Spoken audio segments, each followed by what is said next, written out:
I never thought a single morning could turn my entire world upside down, but that day, it did. I woke up, expecting Michael to be there, as he always was. His side of the bed was empty, the sheets untouched, and the pillow where his head should have been looked back at me, mocking the sudden emptiness. My heart skipped a beat, my stomach dropped, and I called his name over and over, louder and louder, hoping he'd be hiding somewhere, playing a cruel joke. But there was nothing, just silence, too much silence. I grabbed his phone, expecting it to ring or vibrate, nothing. Dead. I ran to the kitchen, hoping to find some sign, any note, any explanation. His wallet was gone, and the wedding ring I had placed on the counter for him. There it was, perfectly positioned, like a cruel reminder that he had left, but left why? Left how? I tried to calm myself. Maybe he went for a walk. Maybe he needed some space. But as the hours passed and the day turned into evening, and evening into night, panic clawed at my chest. I called friends, his colleagues, anyone who might know. Everyone had the same answer. We haven't seen him. We haven't heard from him. My knees buckled. My vision blurred. How could he just vanish? Weeks turned into months. Posters were put up. Police reports filed. Private investigators hired. Every trail led to a dead end. Every hope I chased dissolved into nothing. People whispered things behind my back. Maybe he left you for someone else. He probably ran off with another woman. He's dead, isn't he? And every whisper was a knife twisting in my chest. But I knew him. I knew Michael. He wouldn't do that to me. 2 years passed. I was beginning to accept that I might never see him again, when a call came from a blocked number. The voice on the other side was trembling, broken. "Stop looking for me, please," it whispered. My blood ran cold. "Michael, is that you?" I shouted. The line went silent. Then, the sobbing. Then, nothing. That one call ignited a fire in me I couldn't ignore. I had to find him. I couldn't sleep that night. Every creak of the house, every wind blowing through the windows, made me jump. I kept imagining him coming back, laughing, telling me he was just joking. But as the hours passed, and the cold crept under the blankets, I realized I couldn't just wait. I had to act. I had to find him. I had to know why he was gone. The next morning, I started making calls again, retracing his steps from the previous day. I went through his emails, checked his work schedule, called his best friends. Everyone repeated the same words, "We haven't seen him." Every no pushed me further into despair, but I refused to stop. I needed answers. Every corner of my mind screamed that he was out there, somewhere, and I had to bring him home. Days turned into weeks. I started sleeping little, surviving on coffee and adrenaline. I printed more missing person posters, posted them across the city, asked strangers, left messages at places he used to visit. It was exhausting, humiliating at times, but I couldn't give up. He was my life, my heart, my everything. I remember one night, sitting alone in our empty living room, staring at the photos on the wall, our wedding day, our first trip together, our stupid, silly selfies. I traced his face with my finger on the frames and whispered, "Michael, where are you?" I cried until my eyes were swollen, until my chest ached so badly I thought it would break. Then, almost 3 years after he vanished, I got a tip. A friend of a friend mentioned seeing a man who looked like Michael in Los Angeles, near Skid Row. I felt a flicker of hope, the kind that makes your chest tighten and your stomach jump. I booked the earliest flight, my hands trembling, heart pounding. Could it really be him after all this time? Arriving in Los Angeles, the city felt different. Harsh, loud, unforgiving. I walked through the streets, asking quietly, trying not to seem desperate, trying to find any sign of him.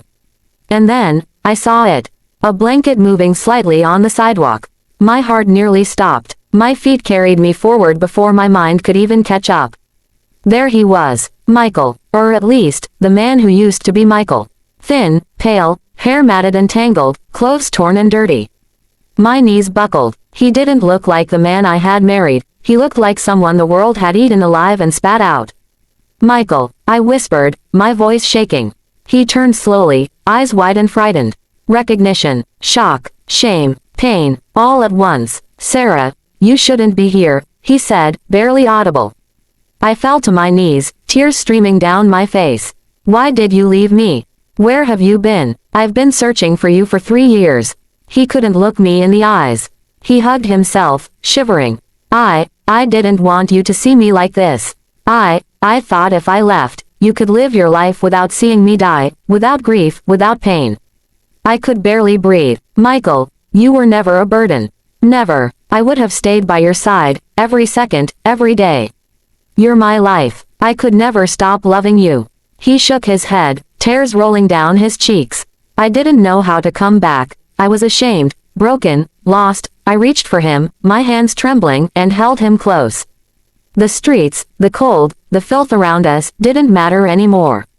All that mattered was this moment, this reunion, this fragile, trembling life in my arms.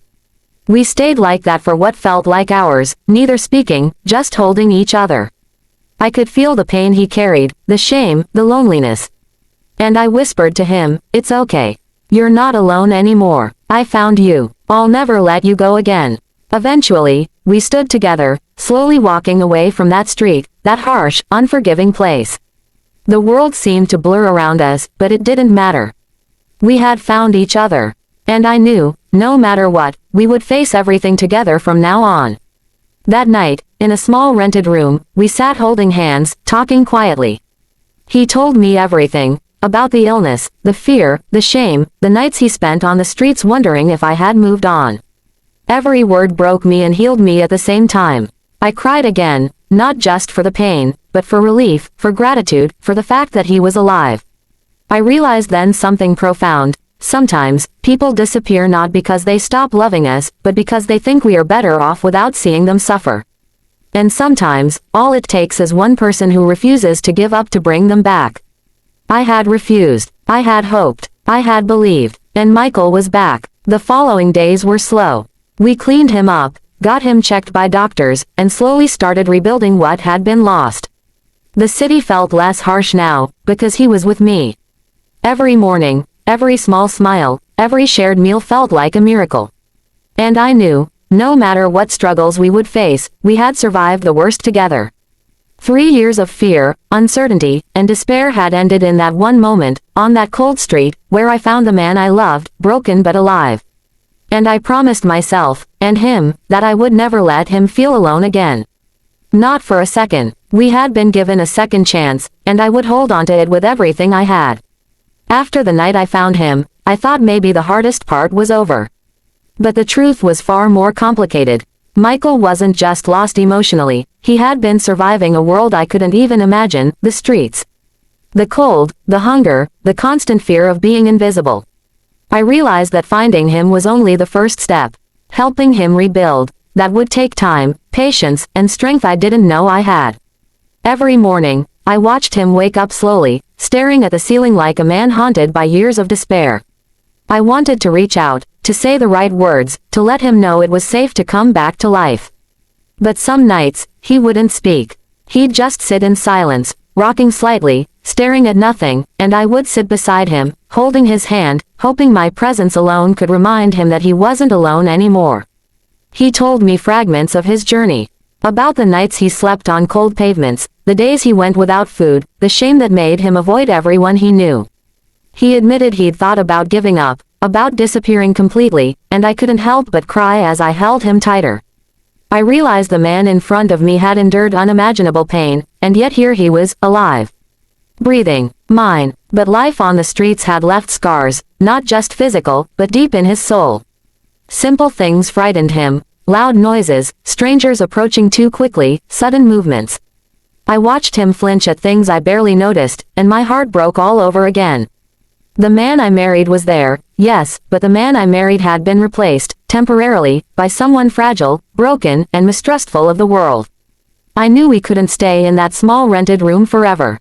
We needed to find a safe place, a home where he could recover, where he could feel secure. But even planning that felt overwhelming. How do you rebuild someone's life after they've been erased from normality for 3 years? I asked myself this every night, holding him as he slept, feeling the weight of all the lost time pressing down on us. Days turned into weeks, and I started trying to reintroduce him to the world slowly. We went to the grocery store, to the park, even to a cafe where we used to sit and laugh. Each step was a challenge, his hesitation, his fear, the flashbacks he didn't always share. And yet, with every small victory, I felt hope rising. He smiled. He laughed softly. He began to trust that the world hadn't completely abandoned him. But there were other challenges too. Friends and family wanted answers. People asked questions I couldn't fully answer yet. Michael wasn't ready to explain the whole story, and I couldn't force him. The gap between the world and him had grown too wide. I had to walk carefully, balancing his fragile emotional state with the reality of the life we had before he disappeared. One evening, as we walked down a quiet street near our temporary home, he suddenly froze. I could feel his tension spike. Do you remember this place? I asked gently. He shook his head slightly, eyes distant. It reminds me of everything I lost, he whispered.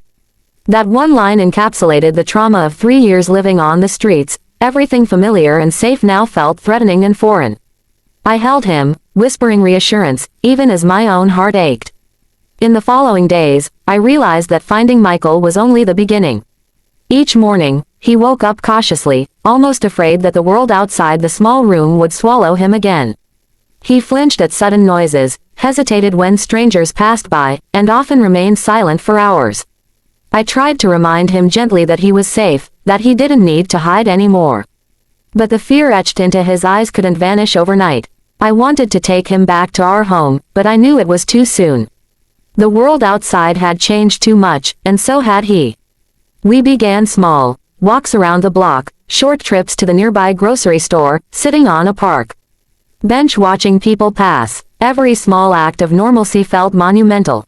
When he managed to smile at a passing child, I felt a surge of hope so powerful I almost cried.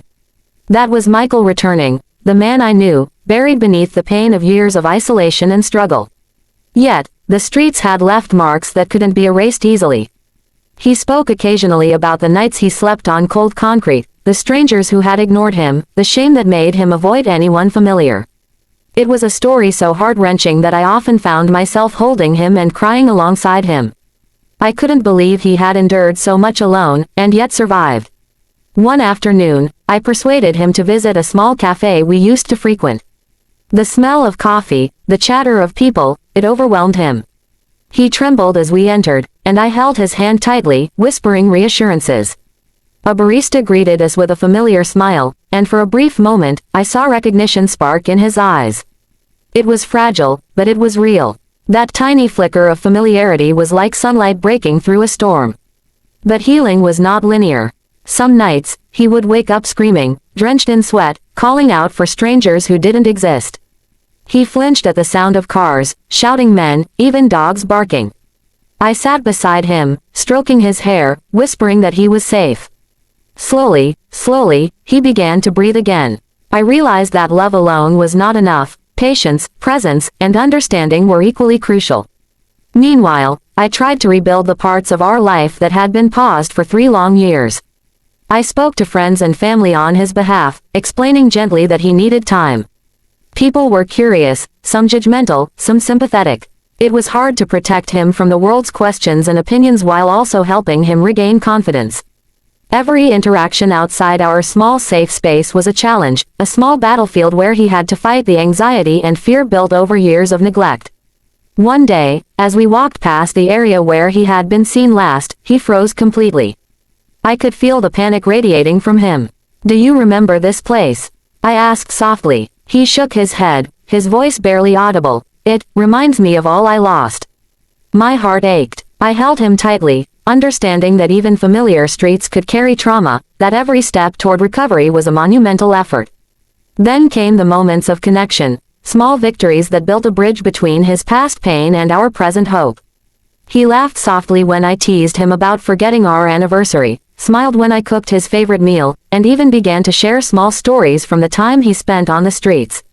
Those stories were heartbreaking, yet they also revealed his resilience, the raw survival instinct that had kept him alive through 3 years of despair. Weeks passed, and I noticed him beginning to regain some of his former self. He went for short walks alone, handled minor tasks, and even interacted with neighbors. Yet, deep down, I knew that the shadows of his past were never fully gone. PTSD, shame, and fear lingered like silent echoes. I had to remain patient, a constant anchor in a world that felt too vast and threatening to him. One evening, while sitting on our small balcony, he turned to me, tears in his eyes. Sarah, I don't know how to thank you. I thought I was lost forever. I never imagined anyone would search for me, never mind you. I held his face in my hands, brushing the hair from his forehead. You were never lost to me. I never stopped believing, never stopped hoping. You are my life, Michael. Nothing could change that. That night, as we sat together in quiet comfort, I realized the depth of love and commitment required to pull someone from the brink of despair. 3 years had changed us, shaped us, but also strengthened our bond. We had endured unimaginable pain, yet here we were, clinging to each other, ready to rebuild what life had tried to take away. Yet, even in these moments of peace, uncertainty lingered. He had survived the streets, yes, but he had also faced things I couldn't fully comprehend, things that would leave scars for life. The next challenge was reintegration, not just emotionally, but socially and mentally. How would he cope with normal life again? How would the world accept him after years of being invisible? The journey was ongoing, but for the first time in years, I felt a sliver of hope. We had found each other again, and that was enough to keep fighting. Step by step, we moved forward. Some days were harder than others, tears came easily, but each day we survived together was a victory. And in that struggle, our love deepened, stronger and more resilient than before. After months of slowly rebuilding his life, I felt a quiet strength returning to Michael. The man who once flinched at every noise, who avoided the world, was beginning to breathe again. And yet, the scars remained, not just on his body, but etched deep in his heart. I knew that to truly bring him back, we had to face not only the world outside but the secrets that had driven him away in the first place. One evening, he sat across from me at our small dining table, his hands trembling slightly. Sarah, there's something I need to tell you, he said, eyes downcast. I reached for his hands, gripping them gently. Whatever it is, Michael, we'll face it together, I whispered. He took a deep breath and began to speak, the weight of 3 lost years in every word. He told me about the moment he had decided to leave, the shame that overwhelmed him, the fear that he had failed me. The truth was darker than I had imagined. He had gotten involved with some dangerous people while struggling to survive on the streets, and fear had kept him silent. Every day he had spent hiding, avoiding anyone who knew him, had been a battle between survival and shame. I listened, tears streaming down my face. The pain he had carried alone, the fear he had endured silently, it was overwhelming. Yet, as he spoke, I realized how brave he truly was. He had survived, and now he was here, willing to tell me everything. I held him close, whispering reassurances, telling him that nothing could break the bond between us. The next few weeks were intense. We worked together to untangle the remnants of his past, contacting people he had wronged, resolving debts, confronting fears, and slowly reintegrating him into society. Some days were painful. Arguments arose, tears flowed, and fears resurfaced. But each step forward was a victory. Michael began to smile more, laugh more, and even start dreaming about the future again. One morning, while walking in a quiet park, he paused and looked at me. Do you remember this place? He asked softly. It was a park we used to visit on weekends, before everything changed. I nodded, holding his hand. He smiled faintly, a mix of nostalgia and hope. It feels safe here, he admitted. I squeezed his hand, realizing that slowly, he was reclaiming not just his life but also his sense of self. Over the next few days, Michael and I faced challenges I hadn't anticipated. He would suddenly freeze in crowded areas, his body stiffening as if he were back on the streets, surrounded by danger. I would hold his hand, whispering softly, "You're safe now. I'm here. No one can hurt you." Slowly, with every step, he learned to trust again, the world, me, and even himself. It was painstaking, yet miraculous to witness.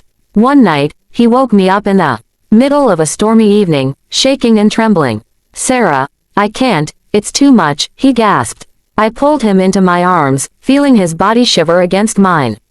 "You don't have to face it alone. Ever. We'll get through this, together," I whispered. Tears streamed down both our faces, but in that moment, I knew we were stronger than the fear that had haunted him for years. The revelations he had shared about his time on the streets had also uncovered dangerous connections he had tried to avoid. We had to confront these carefully, contacting authorities and ensuring he would be protected. It was a tense period, full of anxiety and silent nights, but slowly, Michael realized that the world hadn't turned completely against him. There were safe spaces, and he was allowed to exist in them. As weeks turned into months, we started rebuilding our life from the ground up. We rented a small apartment, furnished it with our old memories and new beginnings.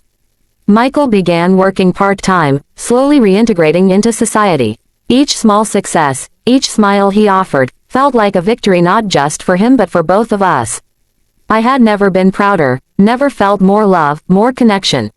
One afternoon, we visited a support group for people who had faced homelessness and trauma. Michael was hesitant at first, but seeing others share their stories, their fears, and small triumphs inspired him. He shared a little of his own experience, and the room reacted with empathy and encouragement. For the first time in years, he felt not just accepted but understood. That validation was a balm to his soul. Life wasn't perfect, and healing wasn't linear. There were setbacks, days when Michael would withdraw, silent for hours, haunted by memories of fear, hunger, and rejection. I learned patience I hadn't known I possessed. I learned that love isn't just about being there for the easy days, it's about holding someone through the nights when shadows consume them. And in those nights, we held each other, learning, growing, surviving. The biggest test came when he received a call from someone from his past, a figure who had caused much of his fear and shame. Panic gripped him, but this time, instead of running, he faced the situation with me by his side. We went together, confronting the past, setting boundaries, and reclaiming the power that had been taken from him. That moment of courage marked a turning point, not just for him, but for us as a couple. Months of struggle, patience, and love had finally yielded a semblance of peace. Michael began to laugh fully again, joke with me, and dream about a future where the streets and shadows no longer dictated his life.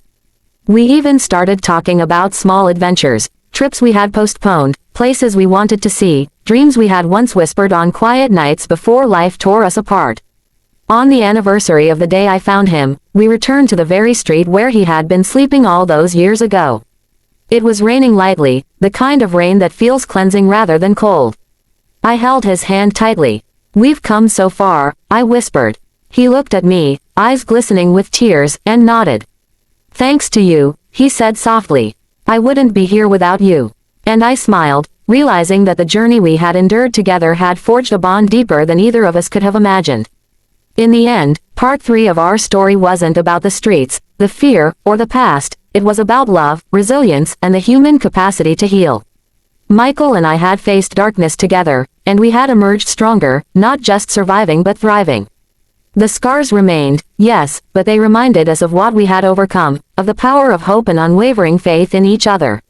Years later, when we look back at that chapter of our lives, we don't see just despair, we see triumph.